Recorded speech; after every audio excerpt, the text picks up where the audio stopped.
In the midst of the immense pain and confusion, how do you know who can help? When life decisions feel so critical and also so overwhelming, how do you know who to turn to? At Affair Recovery, we have surveyed over 20,000 people in a never-been-done-before at this scale longitudinal study where we primarily asked those who have taken our courses one question: does it work? Do they truly heal? Today, I sit down with Rick Reynolds, our founder, to talk about the research that the team has collected for the last 14 years, looking at the findings themselves, the heart behind the research, what surprised us, and what it means for your recovery journey. While we know firsthand that infidelity can be life-shattering, this research affirms a belief that we have held for decades: you can get your life back. Rick, this is something you and the team have been collecting data on, working towards for a long time, for 14 years now. And so I am curious to get us going. I want to get into the findings themselves, the research, but first I want to start off by asking what began the process for gathering this data, and why did you start collecting survey responses from the course participants for Affair Recovery? I wanted to know for sure that people were healing. I've been a therapist for over 40 years. I have been treating infidelity almost exclusively for 35 years. I've seen a lot. If you don't mind, I'm going to go back in time a bit because Sure. The backstory is really important to this thing. So in 1984, my addiction came to light and my infidelity. I was a marriage and family therapist at the time. I had just finished 3 years of postgraduate training as a marriage and family therapist, and suddenly I recognized I am a home wrecker. We went to 3 therapists. I mean, I knew the community pretty well, but we couldn't find anybody that had a clue as to what to do, nor did they understand what issue I had. And in all honesty, Patrick Carnes' book, Out of the Shadows, where he first identified sexual addiction, came out that year. I hadn't even read it yet. So we were kind of floundering, going, what the heck are we going to do? Is there even a way to recover? When we were introduced to others who had gone through recovery or were in recovery from infidelity, and it's suddenly like we had found a home. And it was that work with those couples that really brought us through recovery and really helped us establish a marriage that was so much better than we had before. However, I didn't want to be a marriage therapist anymore and had an opportunity to become a home builder, which seemed better than a home wrecker. And so we moved to Austin. And, what was really amazing to me, even with that change, our marriage was like 1,000 times better than it had been before. So I wasn't particularly unhappy about the move, and I figured I just never would be a marriage therapist again. And then I suddenly get a call in 90 from an organization called Minirth Meyer, because they had heard about my story and asked if I would like to take over treating couples dealing with infidelity, to which I went, well, okay. And I began to think, what in the world made our recovery successful, and why did we have a marriage better than before? Because if I'm going to be treating other couples, I thought, what works really? And it hit me that there were 4 primary things that seemed to be at the core of our recovery. First, we learned that it takes attachment to heal attachment. And when we were in that group, that community of other people, is like Stephanie's attachment piece was broken. Well, mine had always been broken. And suddenly we had these safe people who were like us, and we could attach to them. And through them, we learned to attach to each other. And so that group really facilitated healing when it came to attachment. How did you find these people, this group? I think that's important for where we're going. It was really serendipitous. I mean, we actually were looking for anything, and we went to a conference in Nashville, ended up meeting a person whose story I'd read in a book, and from there they were connecting us with others, and that's how the group came about. It was a blooming miracle. Going back to number 1 and 2, it takes attachment to heal attachment. You started to experience that. And then the second one is actually about it takes community to change and grow morals, values, character, integrity. Because these people had a better, different set of morals. They were living what I would call They're on the high road. I was definitely on the lower road, but it wasn't fake. It wasn't like a legalistic, horrible way. It's just the way they were just full of joy. They loved their lives. And I'll tell you, I hated mine. I'd been miserable. And so I saw that and I went, okay. And I think that, and even research shows that when you're in community, you are impacted by basically the mores of that particular community. And so it began to change me and help me learn how to be honest, how to be transparent. And the third thing I think I learned and I came up with, I was looking at the elements of what I wanted to teach couples, was watching couples who had not only survived, but had actually developed something far better than they once had. I mean, I envied their marriages. I thought, I want a marriage like that. And listening to their stories, they did not have a marriage like that. They were in the same cesspool Steph and I had ended up in. But through the process, they had grown and developed something. I thought, okay, that's what I want when I grow up. And I think the fourth was accessibility. There were so many times that I thought Stephanie was ready to drop kick me through the goalpost of life, right? And I'd call, Jamie, he'd have Jackie call her. But the group was also available like 24/7. And as a therapist, the one thing I knew is that when I had a couple in crisis, I couldn't always be there 24/7. There's no way I could be there 24/7. You couldn't get support like that. And that was one of the difficulties of just seeing a therapist. They had to find help when I wasn't available. But with this, it was like that safety net was always there, and that encouragement. And they were willing to be a part of our lives. So as I identified those elements, and I'm working at Meredith Meyer, I thought, okay, I think I'm going to try a small, cheap experiment.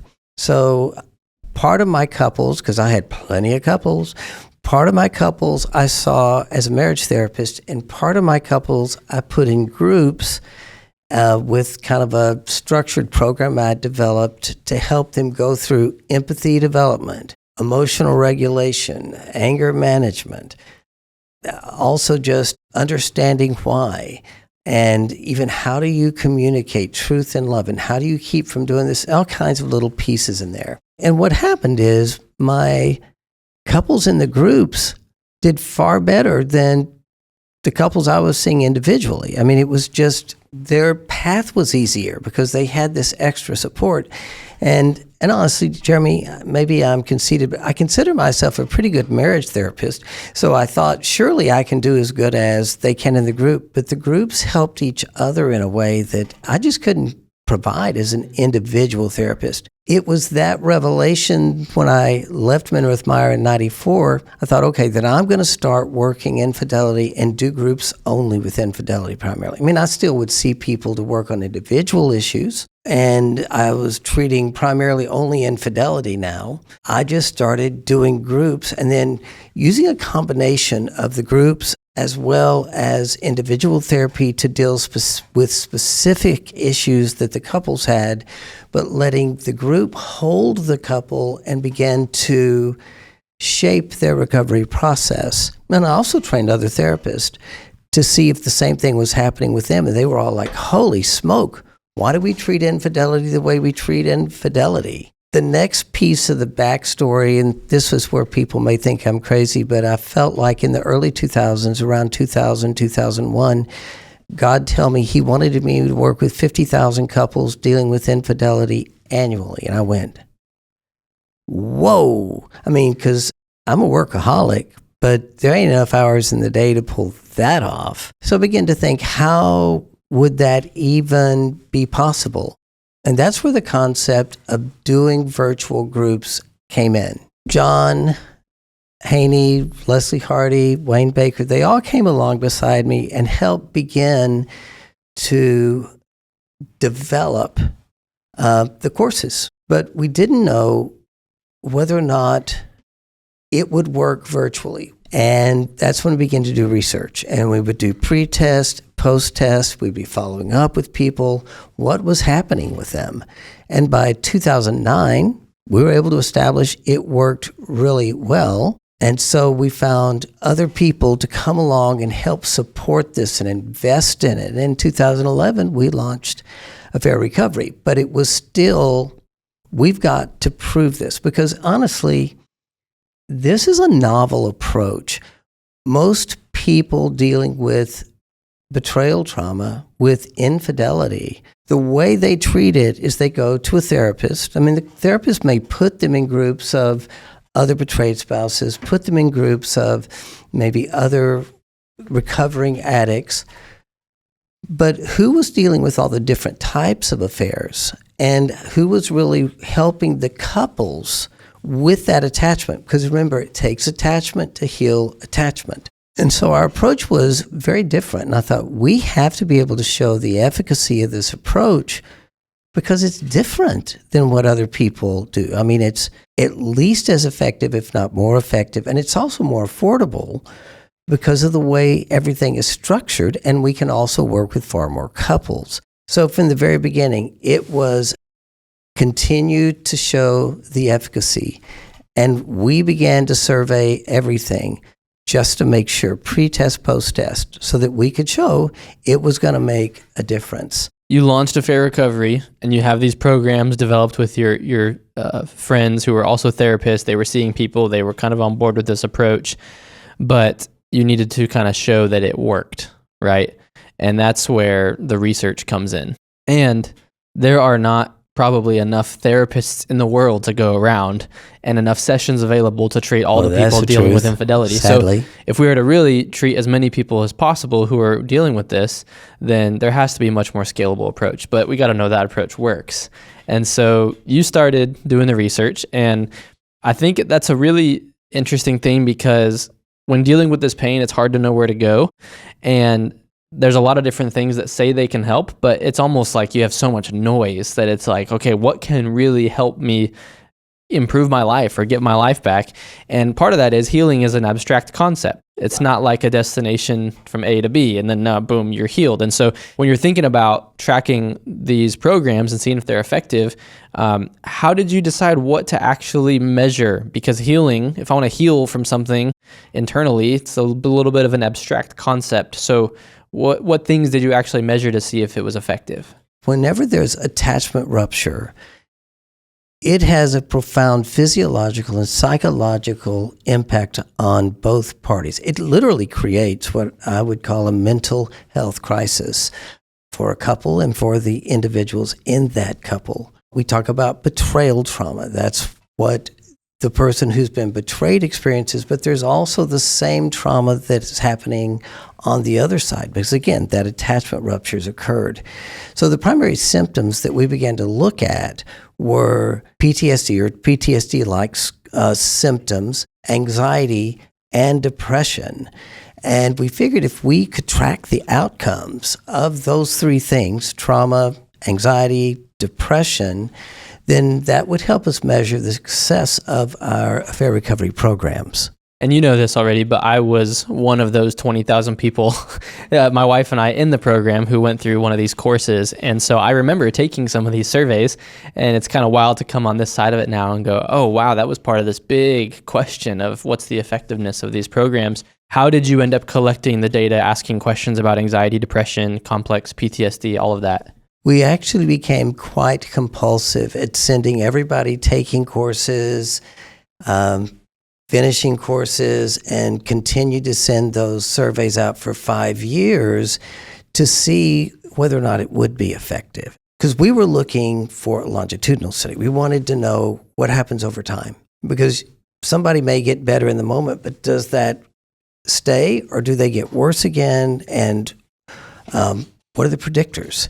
So we used a model called a latent growth curve model to analyze the trajectory of those symptoms and how they changed over time. And that's a complicated statistical analysis for especially the number of people we had. And we found an amazing researcher, Nancy Scamata-Lewis, and she specializes in evaluating programs. So we were fortunate enough to be able to hire her to come in and do that quantitative analysis on all of this data.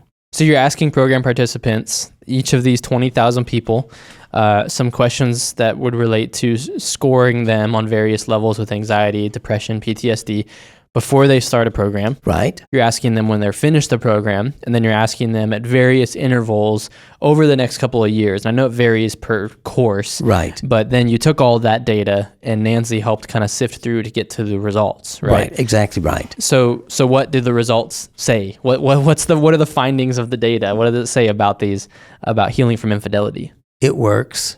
I mean, I think that I was shocked to see the graph lines, and I went, oh my gosh, because at the pre-test, post-test on depression, on anxiety, on the trauma PTSD or CPTSD scores, there was always a significant drop, and then it continued to drop. We were able to track it for a long time, up to 36 months in some courses, as long as 24 months in others, and you're kind of like, people are actually healing. I think there's always this place you hit when it first happens in the middle of that crisis. You think, there is no way, which is, by the way, one of the particular symptoms or clusters of PTSD is you can't see any hope for the future. I mean, you feel like you're going to be in this for blooming ever. And now there's a visible proof when you see that graph that people are getting better. And all three of those things, over time, they're getting their life back. And I think that's what people want. Oh, at a very macro level, it works.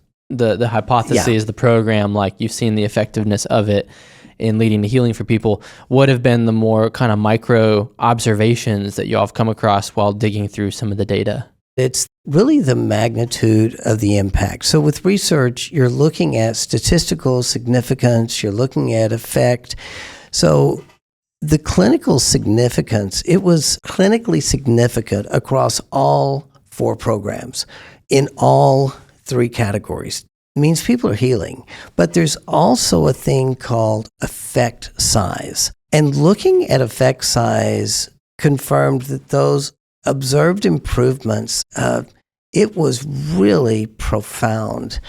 And not only that, but the benefits that what people were getting from the program continued over time. They just continue to improve. It doesn't just happen during a 3-month course. They're not only healing from the trauma, their life is going to a place that's much better than before. I'm curious for you, how did it feel to see this data, like for you personally, and even Steph and anybody else involved who's been behind the scenes, like hoping that people are healing as a result of what you experienced in your own life? What did that feel like for you?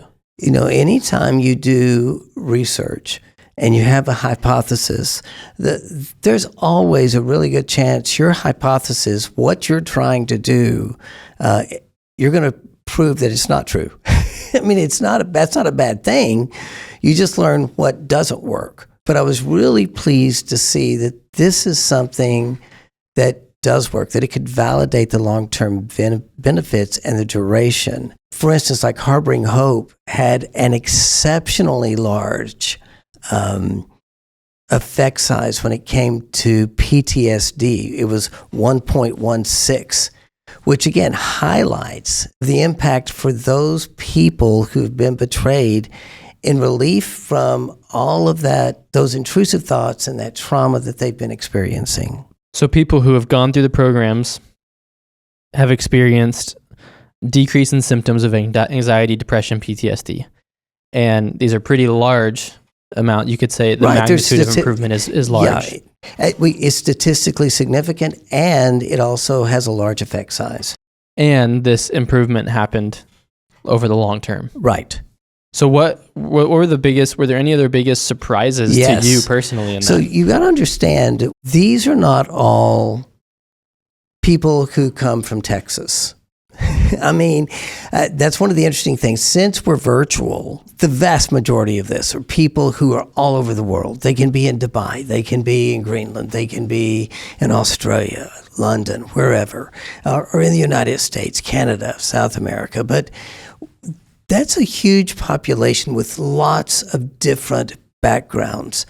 race, gender, languages, Cultural differences. cultural differences. People may have come in having 6 affairs. Some people come in having a one-night stand. Some people come in with sexual addiction, having had, spent hundreds of thousands of dollars on prostitutes. People may come in with a love addiction. I mean, people are coming in with all kinds of issues, different ages. So the question is, was it going to be also as effective for everyone? Or is it just effective with people who are in the age range of 25 to 33 or 47 to 57 or whatever? So you got to answer that question, because we couldn't say it was going to be a decent program, or we could only say it's going to work for you if you fit these criteria. What I was probably most shocked at, you'd asked that earlier, with all of the covariants we were measuring, race, gender, income, military status, number of betrayals, ACE scores, how bad their adverse childhood experiences were. It showed the same effect regardless of where you came into the program. And that's what shows the robustness of this program. And, the fact that it just holds true across that wide, diverse population, independent of most characteristics, to me was like, hallelujah, that's just neat, because people can heal. Again, there is something people can do regardless of the circumstances that makes a difference. We learned that people who were closer to discovery when they came in got better faster than those who were much farther out. However, it didn't make any difference. They all got better over time. Ultimately, they all ended up at about the same place. It's just that initial pace of improvement was slower, but it's not that it didn't occur. And the severity of the PTSD and the other symptoms, ultimately, their improvement was slower than those who had much less, where the symptoms weren't as severe. But if you think about it, that kind of makes sense. But it's not that they didn't get better. It's just they didn't get better quite as fast as the others. One of the things that you've referenced over the years, both in your experience with your clinical practice and even what people say when they come into the courses, is people say some version of, I just want to get my life back. Oh, yeah. Because we know that infidelity is life-shattering. It feels life-shattering. It's not just the marriage. It is so many other things. And it creates a pain like no other. And so sitting on the other side of this research, decades and decades of investment and work and research, what does this affirm for you? I wanted to know for sure that people were healing, that was confirmed, because, and as you know, we actually offer a money-back guarantee, because it was my theory if what we're doing doesn't work, they need to go somewhere where it does. We don't need their money. In that sense, if I could at least see that it worked, then I could feel comfortable building this particular program. But if it didn't, I didn't want to waste people's time. All it takes for people, and individuals and couples, to heal is they need the right tools, and they need to do the right things. They need to take the risk and believe that it can happen.